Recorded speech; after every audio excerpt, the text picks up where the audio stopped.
Bonjour, je viens vous inviter à Guînes pour les prochaines journées européennes du patrimoine. Elles auront lieu samedi 18 et dimanche 19 septembre. Donc, je viens vous inviter à venir découvrir un pan extraordinaire de notre patrimoine historique local. Je veux parler de la muraille anglaise du 16e telle qu'on avait déjà pu l'apercevoir en 2018 à l'occasion d'un premier sondage archéologique et pour 2021, donc la DRAC, la Direction régionale des affaires culturelles, a souhaité demander une fouille complémentaire et à côté de la muraille, c'est un bastion d'angle qui a été mis à jour. On avait déjà pu en voir les traces déjà en 2018 et là, les efforts des archéologues pour cette année 2021 se sont donc tournés sur ce bastion d'angle. Cette fouille archéologique a été sollicitée, donc je vous le disais, par la DRAC à la suite d'un projet de construction voulu par Habitat Hauts-de-France. Il s'agit de construire en ces lieux 12 logements pour personnes âgées, ce qu'on appelle un béguinage. L'histoire d'abord du moulin, c'est un petit peu l'histoire des moulins à eau de Guînes, les moulins qui utilisaient l'eau comme force motrice. On peut en citer trois essentiels au niveau de la commune. Je veux parler du moulin de Bien-Assise, mais également du Grand Moulin du Roi au Batelage, ce que l'on a appelé dans des temps modernes les établissements Lefebvre. Et ce troisième moulin, c'est le Petit Moulin du Roi, en opposition au Grand Moulin du Roi. Ce fameux moulin Taufour, sur lequel donc se portent les fouilles archéologiques. Sur ces trois moulins, on peut préciser qu'il y a eu en point commun un seul et même propriétaire à partir de la reprise de 1558. À savoir que un noble piémontais, un noble italien qui faisait partie des troupes des mercenaires du duc de Guise, qui s'était particulièrement bien comporté pendant la reprise de 1558, s'est vu attribuer différents biens, différentes terres dans la région de Guînes. On lui a donné notamment les terres de Bien-Assise, le Grand Moulin du Roi et également le Petit Moulin du Roi. Ce noble piémontais italien donc s'appelait Giacomelli et comme il a décidé de s'installer dans notre région, il a francisé son nom en Jacomet. On va revenir donc au sujet qui nous intéresse plus particulièrement pour les journées du patrimoine, le moulin à Taufour. Il a eu plusieurs propriétaires successifs à partir de la reprise, donc à partir de la moitié du XVIe siècle. On va dire que l'un de ces meuniers qui a marqué le secteur est resté une centaine d'années. C'est toute la famille qui s'est succédée en ces lieux. Et ce monsieur s'appelait Mouchon. Et c'est pourquoi le secteur de Guînes que nous connaissons, avec ses petites ruelles, s'appelle le Vivier Mouchon. Le vivier, je rappelle que c'est simplement la retenue d'eau qui servait à alimenter le moulin. Donc, au moulin Taufour, dans le Vivier Mouchon, les fouilles archéologiques donc, se sont faites en deux phases, 2018-2021.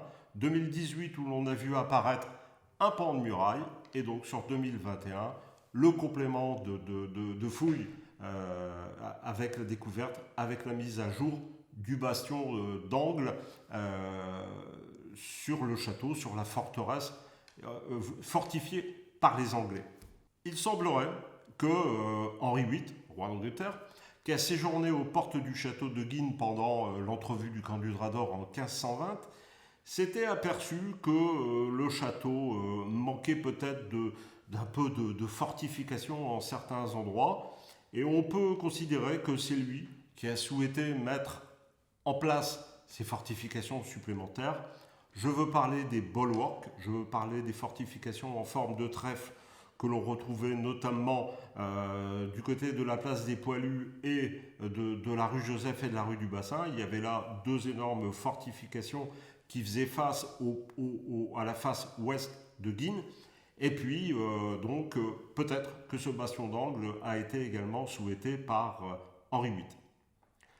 Les archéologues ont mis à jour différentes petites salles dans ce bastion qui était fait essentiellement pour défendre la partie est, c'est-à-dire l'ennemi qui pouvait venir on va dire de la région de Ardres, sachant que plus au nord, et bien là, il y avait les terres basses, il y avait les marais, de l'eau, et donc il n'était pas trop envisageable qu'une attaque puisse se faire de ce côté-là. Donc deux petites salles où on devait certainement préparer de l'artillerie, préparer des munitions, et puis tout un système de couloirs, de circulation. Il y avait, les archéologues ont compté jusqu'à 60 mètres de couloirs. Et donc c'est dire en même temps que la fortification de Guînes, les fortifications de Guînes étaient importantes, imposantes. Sur ce côté-là, déjà, on s'aperçoit de ce que ça pouvait donner.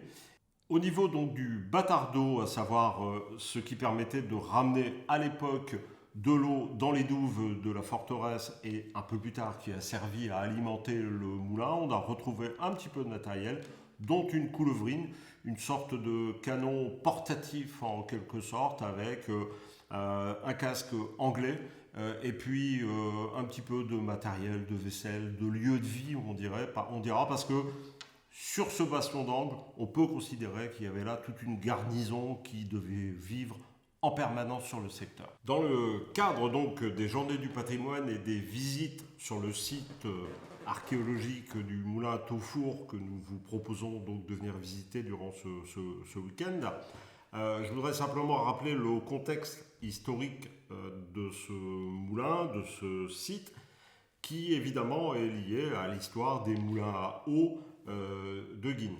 On peut considérer qu'il y avait 3 moulins à eau essentiels sur la commune. Je veux parler du moulin de Bien-d'Assise et du grand moulin du Roi, que l'on connaît depuis très longtemps puisqu'il était déjà sur les plans anglais du XVIe siècle, et le petit moulin du Roi, par opposition au grand moulin.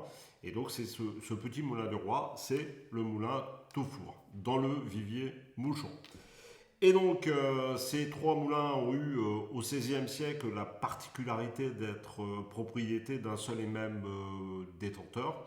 Je veux parler de Giacomelli. Alors, Giacomelli, c'était un mercenaire qui était présent au moment de la reprise de Guînes en 1558 avec donc les troupes du duc de Guise. Il s'était si bien comporté que le duc de Guise a décidé de lui attribuer divers biens, divers terres dans la région de Guînes.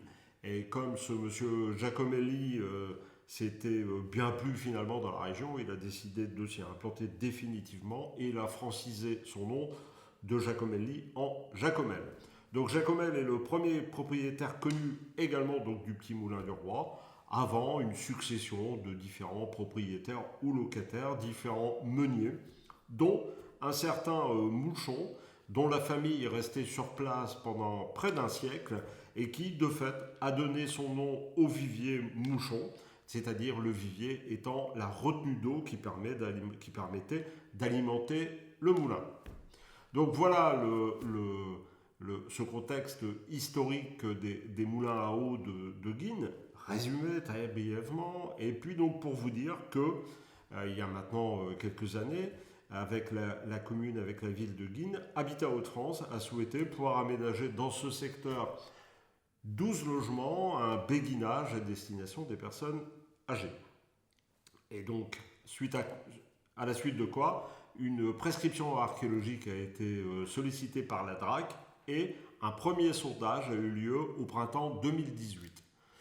Il était permis de penser que dans ce secteur bas, où il y a beaucoup d'eau finalement, on était plus, et par rapport à un dénivelé entre l'ancienne perception et donc ce fameux vivier Mouchon, il était permis de penser qu'on était dans les terres basses, qu'on était plutôt au niveau des douves du château.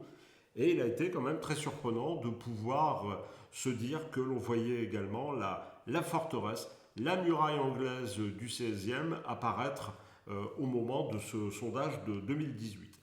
Et donc cette découverte étant très importante, il a été décidé d'organiser, la DRAC a décidé donc de demander une fouille complémentaire qui a eu lieu à cet été 2021.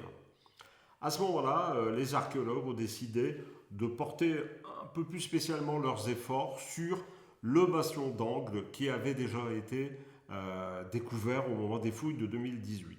Un bastion d'Angle que l'on retrouve parfaitement sur les plans anglais du XVIe et que je vais vous montrer immédiatement.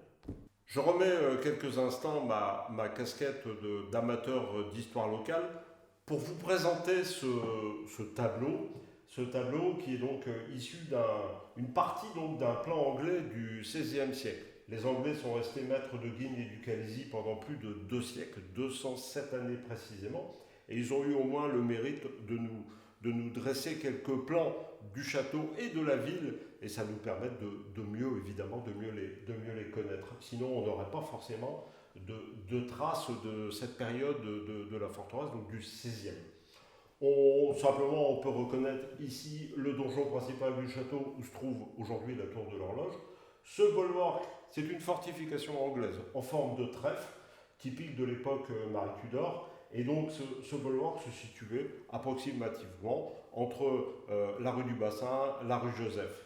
Et puis donc la muraille qui court ici tout le long. Et un autre bulwark, une autre fortification anglaise, elle située, je dirais, au rond-point de la place des Poilus. Et pour en revenir à notre chantier de fouilles sur le moulin Toufour, eh bien c'est là que nous sommes précisément, c'est-à-dire donc sur ce bastion d'angle. On pouvait se poser légitimement la question de savoir à quoi ça pouvait correspondre lorsqu'on regardait le tableau, le plan anglais, mais donc voilà, maintenant on a les éléments de réponse. C'est une fortification également, et donc qui servait certainement à pouvoir stocker les munitions et à pouvoir également fabriquer peut-être de la poudre, puisque dans le Patardeau qui se trouve ici à hauteur, on a retrouvé beaucoup d'éléments de balance. Donc on peut peut-être considérer que ces balances servaient à mesurer la poudre. Et donc lorsque l'on entre dans le vivier bouchon, on se trouve à hauteur, je dis, de la muraille. C'est donc le premier chantier de fouilles qui a eu lieu en 2018, où on a découvert un pan de muraille en ces lieux précisément. Et puis, donc, la deuxième fouille, celle de cet été 2021, a consisté à travailler autour du bastion d'angle. Et on voit très bien sur les fouilles archéologiques la muraille qui repart vers la place des Poilus, vers donc le fameux bulwark du rond-point. Si je peux me permettre donc de vous poser quelques questions concernant le sondage archéologique organisé au Vivier Mouchon, là où doit se construire un béguinage par Habitat Hauts-de-France. Donc en 2018, vous aviez déjà mis à jour un pan de la muraille anglaise, je dirais un petit morceau de la muraille anglaise. Est-ce que pour les fouilles archéologiques qui ont concerné cet été 2021, vous avez à nouveau travaillé, à nouveau prospecté du côté de la muraille? Oui, effet. Nous avons ouvert beaucoup plus large qu'en 2018, hein, c'était l'objectif de la fouille. Et puis, il avait été demandé par les services de l'État de porter une vision beaucoup plus dans le détail sur les fortifications pour mieux les connaître et les étudier un tout petit peu plus en profondeur. Et donc, à la différence de 2018, où on avait ouvert quelques petites tranchées, et comme vous l'avez signalé, que des petits tronçons de la muraille, là, on a ouvert des larges tronçons, hein, donc on a pu dégager la muraille à peu près sur une vingtaine de mètres en totalité. Et surtout, on a dégagé l'angle de la fortification de la ville de Guînes, le bastion ou la tour d'angle, hein, on va l'appeler quand même bastion, qui faisait 25 mètres carrés. Et donc, grâce à cette très large ouverture, on a pu avoir un plan complet. On a pu aussi voir plus dans le détail les méthodes de construction, les matériaux utilisés, pouvoir réaliser des photos, étudier aussi les techniques de construction. C'était tout l'intérêt de la fouille là, de cette année de juin et de juillet 2021. Oui, donc effectivement, et pour nous, amateurs d'histoire locale guinois, il était également très intéressant de pouvoir se situer vis-à-vis des plans anglais que l'on connaît, plans qui sont conservés au British Museum et qui sont du 16e. Et donc, c'était de pouvoir se situer exactement sur les plans. malgré que, évidemment, les perspectives et les, comment dire, la perspective n'est pas la même sur un plan, sur les plans anglais du 16e, quoi. C'est quand même un petit peu plus compliqué. Je suis d'accord avec vous. Alors, c'est des plans, c'est vrai, de très bonne qualité, hein. On est là entre ce qu'on appelle la vue cavalière, qui est une vue qui est non pas verticale, mais un tout petit peu vue comment dire, lorsqu'on le regarde, hein, de loin, et le plan, la vue verticale. On est vraiment entre les deux. Mais ces plans restent vraiment de qualité et ont été très agréablement surpris de voir que lorsqu'on superposait ces plans avec les découvertes, de voir une grande, comment dire, précision, hein, pour la période, hein, puisqu'on a quand même des plans qui sont, comme vous le disiez, hein, du début du XVIe siècle, une grande précision dans ces plans. Ces Anglais étaient bons, hein, quand même, il faut l'avouer. Ouais. Alors ces plans nous ont aidés, hein, mais la fouille, surtout, a permis de localiser très précisément où situer la muraille et surtout l'angle de la muraille de la ville. Oui, parce qu'on pouvait penser qu'on était dans un secteur par rapport à la basse-cour, on était vraiment plus bas. On pouvait penser qu'il s'agissait dans ce secteur du moulin, du vivier Mouchon, des basses-terres, voire même des douves. Et puis en fait, non, surprise que de s'apercevoir que la muraille et le bastion d'angle, là, étaient situés dans cet endroit. Et avec Oui. des techniques de construction qui utilisaient beaucoup la brique.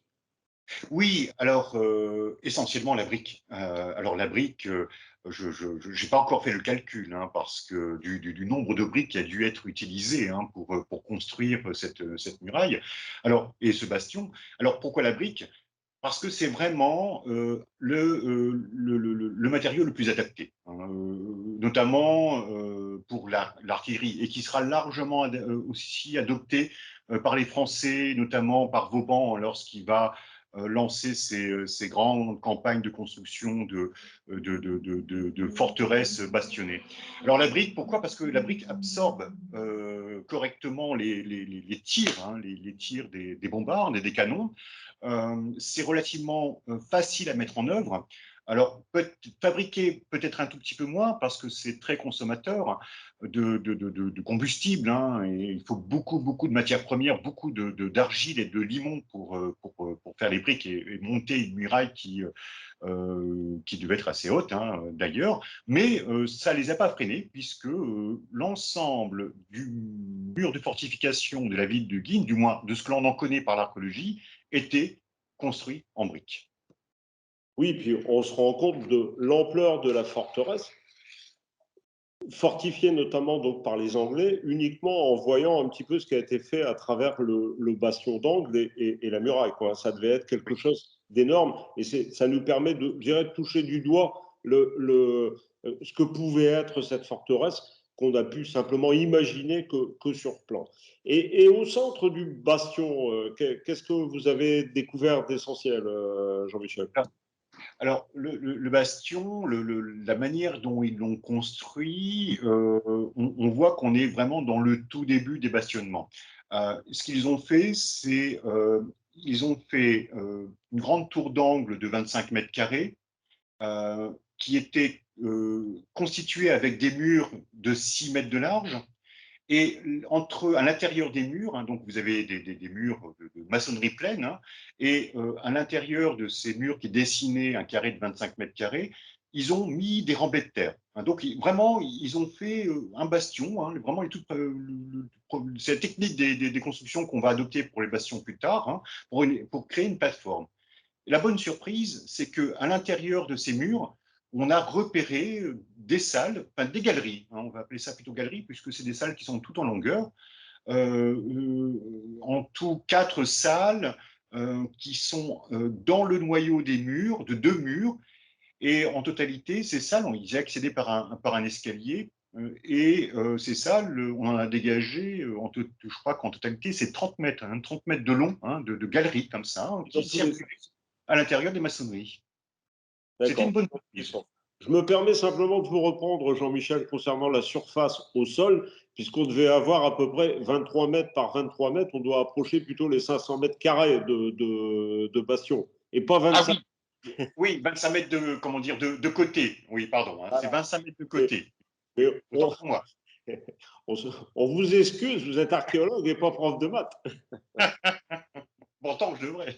Les chiffres, quand même, sont importants. Non, non, non, c'est un lapsus.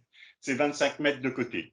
D'accord. Et donc, un bastion qui était fortement fortifié, en tout cas, le bâtiment l'atteste, hein, et alors qu'on est situé plus au nord, je dirais que Guînes, à cette époque, c'est la place avancée par rapport à Calais and the Pale.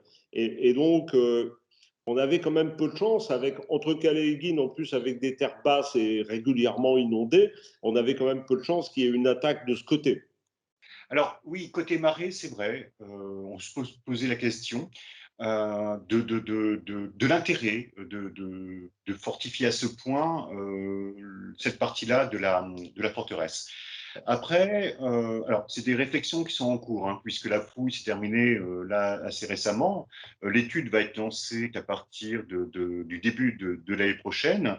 En revanche, ce qu'on peut remarquer, c'est que c'est un bastion d'angle, donc il couvre aussi une partie de la forteresse qui est située non pas du côté des marais, hein, mais aussi donc de l'autre côté. Hein, vous voyez, Est, puisqu'on oui, sait que les combats pour la reprise de Guînes en 1558 par le duc de Guise, ils ont notamment cogné fort sur les bulwarks qui oui, étaient situés, je le dis pour les gens qui habitent Guînes. Un bulwark, c'est une fortification anglaise qui était située, je dirais, du côté de la place des Poilus, à oui. 100, 200 mètres du vivier, quoi, du vivier Mouchon, du chantier de fouille, du bastion. Oui. Donc, on peut peut-être expliquer la raison de ce bastion à cet endroit-là pour couvrir, hein, couvrir une partie de ce front est qui était là plutôt côté français, hein, du coup, hein, et beaucoup plus accessible parce qu'un tout petit peu moins marécageux que de l'autre côté nord, hein, qui Voilà. donnait sur le Je, marais. je compléterai simplement en disant que ce secteur-là s'appelle le parcage. Tout ça, par rapport au fait que les paysans allaient y mettre leurs animaux en package. Mhm.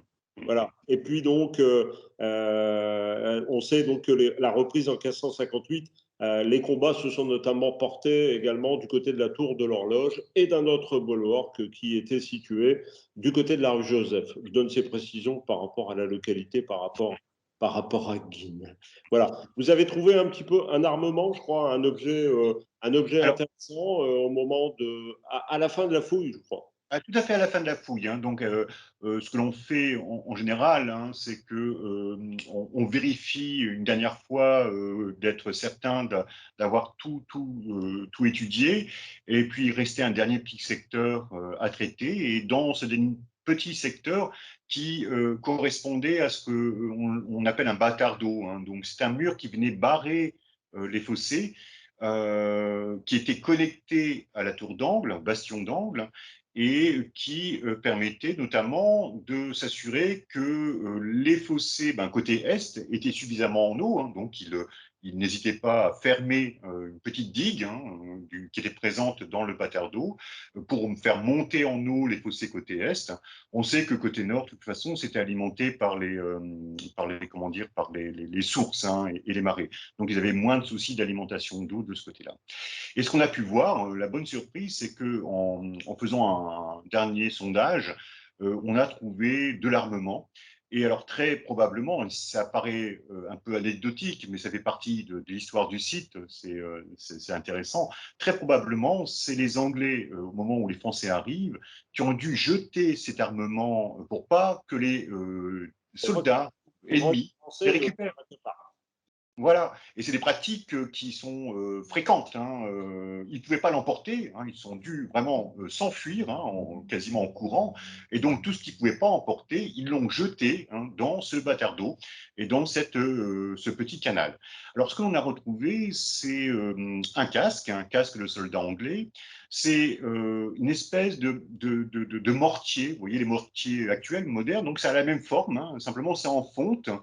On voit le trou pour la mèche, et puis c'est une forme qui correspond tout à fait au mortier qu'on utilisait par exemple lors de la Première Guerre mondiale On est là dans un armement qui est, j'allais dire, en place là depuis le XVIe siècle et en usage jusqu'au XXe siècle. Alors, j'ai pas trouvé d'équivalent jusqu'à maintenant, donc cette pièce-là est plutôt inédite. Hein, c'était vraiment une découverte, ce sera une primeur. Hein. Je vais m'en assurer. Je suis pas spécialiste de l'armement anglais du XVIe siècle, hein, mais j'essaierai de m'enseigner auprès de gens qui connaissent un peu mieux, hein, ce matériel.